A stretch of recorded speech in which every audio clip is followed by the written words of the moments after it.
শিরোপা হারিয়ে কান্নায় ভাসলেন আর্সেনালের প্লেয়াররা। গত মৌসুমের পুনরাবৃত্তিই যেন ঘটল এবার। সেবার অধিকাংশ সময় পয়েন্ট টেবিলের শীর্ষে থেকেও শেষ পর্যন্ত লিগ জেতা হয়নি আর্সেনালের। 5 পয়েন্টে এগিয়ে থেকে ট্রফি উঁচিয়ে ধরে গার্দিওলার ম্যানচেস্টার সিটি। এবার আরও কাছে গিয়ে শিরোপা খুইয়েছে গানার্সরা। ডিফেন্ডিং চ্যাম্পিয়নদের কাছে এবার শিরোপা হারিয়েছে 2 পয়েন্টে। এবারের মৌসুমের শুরুর দিকে লিগে বেশ আধিপত্য দেখিয়েছে আর্সেনাল। 15 ম্যাচ শেষে তারা 36 পয়েন্ট, দ্বিতীয় স্থানে থাকা লিভারপুলের চেয়ে এগিয়ে ছিল 2 পয়েন্টে। তখন টেবিলের 4 নম্বরে ছিল ম্যানচেস্টার সিটি। এরপর আরও বহুবার লিগ টেবিলের শীর্ষস্থান কবজা করতে পেরেছে আর্সেনাল।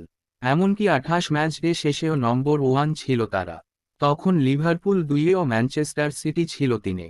সেখান থেকে কি হয়ে গেল? রোববার 19শে মে শেষ ম্যাচ ডের আগে শিরোপার ফয়সালা হয়নি। শিরোপা জেতার হাতছানি